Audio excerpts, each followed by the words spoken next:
বেসরকারি স্কুলের হোস্টেলে ছাত্রের মৃতদেহ উদ্ধার। অষ্টম শ্রেণীর ছাত্রের মৃত্যু ঘিরে এলাকায় উত্তেজনা সৃষ্টি হয়। ঘটনাটি ঘটেছে মুর্শিদাবাদের নওদার আমতলা এলাকায়। মঙ্গলবার সকালে স্কুলের হোস্টেলের ঘরে ঝুলন্ত অবস্থায় দেখতে পান হোস্টেল কর্তৃপক্ষ। তারপর সেখান থেকে তড়িঘড়ি তাকে উদ্ধার করে আমতলা ব্লক প্রাথমিক স্বাস্থ্য কেন্দ্রে নিয়ে যাওয়া হয়। কর্তব্যরত চিকিৎসক তাকে মৃত বলে ঘোষণা করেন। মৃত্যুর খবর পেয়ে গোটা এলাকায় শোকের ছায়া নেমে এসেছে।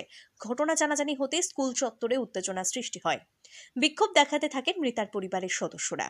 ঠিক কী কারণে ওই ছাত্রীর এমন কাণ্ড ঘটিয়েছে তা জানা যায়নি। মৃত্যুর কারণ নিয়ে তৈরি হয়েছে ধোঁয়াশা। স্কুলের হোস্টেলে 14 বছরের স্কুল ছাত্রের নির্মম পরিণতি নিয়ে সরব হয়েছে পরিবারও। নওদা থানার পুলিশ অস্বাভাবিক মৃত্যুর মামলা রুজু করেছে। এই ঘটনার প্রতিবাদে স্কুলের সামনে বিক্ষোভ দেখাচ্ছেন মৃত ছাত্রীর পরিবার ও আত্মীয় স্বজনেরা। পুলিশ অস্বাভাবিক মৃত্যুর মামলা রুজু করেছে। ঠিক কী কারণে এই ধরনের ঘটনা ঘটেছে তার তদন্তে নেমেছে পুলিশ। মৃতদেহ ময়না তদন্তের জন্য বহরমপুর মুর্শিদাবাদ মেডিকেল কলেজ হাসপাতালে পাঠানো হয়েছে। ব্যুরো রিপোর্ট, গ্রাম বাংলা নিউজ। সবার সাথে সবার পাশে। মানে যে ওরা কি কখন কিভাবে সুইসাইড করেছে, কিভাবে মেরেছে, ওরাই সেটা মুখ্য লোক যে বলুক যে এইভাবে মরেছে, তারা সে জানবো যে এইভাবে মারা গেছেন উনি। ঠিক আছে, তার জন্য আমরা যেভাবে হোক খোঁজাপড়া করছি, কিন্তু আমরা পাচ্ছি না। যে কজন 3জন ছিল তাদেরকে নিয়ে যে মানে থানায় নিয়ে যাওয়া হলো। থানাতে যেভাবে বিচার করা হবে এবং করবে সেটা আমরা চাইছি যে ওর বিচার হোক এবং কিভাবে মারা গেছে সেটা জানা যাক। জানার পরে আমরা আইনের সঙ্গতে বিচারটা হোক। স্কুল কর্তৃপক্ষতে যেটা স্কুলে যে মেন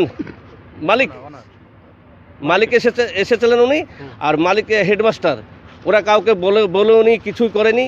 ওরা নিজের দায়িত্ব নিয়েছে, হসপিটাল মেডিকেল করে নিয়েছে। মারা গেছে বলছে, কিন্তু মারা গেছে এটা খবরটা দিয়েছে বাড়ি এলাকায় মালিককে, মেয়ের বাবা মাকে, আত্মীয় স্বজনকে, কিন্তু অথচ মারা গেছে 4 ঘন্টা আগে কি 3 ঘন্টা আগে এটা বলছে না। উনি যখন মারা গেছে তাহলে মেডিকেলের 4 ঘন্টার পরে পোস্টমর্টম হবে।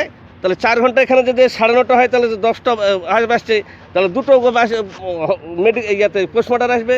সেটা না এসে কি হচ্ছে, আপনার 11টায় পোস্টমর্টমের ঘরে চলে আসছে। তাহলে তো উনি মারা গেছেন প্রায় সকালবেলায় কি রাত্রে মারা গেছে। হ্যাঁ হ্যাঁ হ্যাঁ, আমার আইডিয়া যে গত রাত্রে মারা গেছে। সেটা না করে ওরা নিজে বাঁচার জন্যে ওরা মেডিকেলে নিয়ে এসে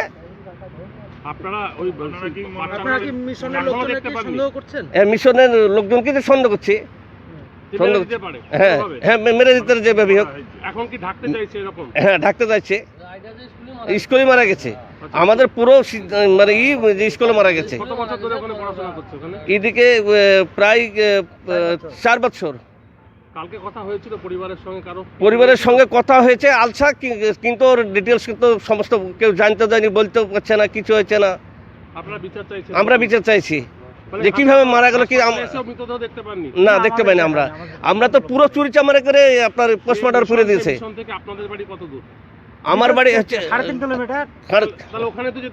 যেতে পারতেন, হ্যাঁ যেতে পারতেন। হ্যাঁ না, খবর দেয়নি। পুরো ওরা নিজে বাঁচার জন্য হসপিটালে নিয়ে এসে ব্যবস্থা করছে। কিভাবে মারা গেছে সেটা বলছে না তো। গলায় দড়ি দিলে তো যেটা আপনার পোস্টমর্টম পাওয়ার পরে আমরা বুঝে পাইব যে কিভাবে মারা গেছে, কিভাবে জানতে পারবো। কিন্তু আমরা মিশন থেকে বলছে যে গলায় দড়ি দিয়েছে, কিন্তু আমরা প্রমাণপত্র তো এখনো পাইনি। সোহানা কি আপনাদের বাড়িতে কাউকে কখনো বলেছিল কোনো অশান্তি? না না, কোনো কিছু বলেনি। আমরা সন্দেহ মিশনের মাস্টারকে ওরা মেরে দিতে পারে। কারণটা হচ্ছে মেয়ে স্কুলে দিয়েছি, এখন ওরা কিভাবে কি করছে সেটা ওরাই বলবে। না কারণ মানে বুঝতে পারছি না। আমার নাম মাদাদ খান। আমার ওটা ভাড়ার মেয়ে, আমার শালীর মেয়ে, আমার মেয়ে।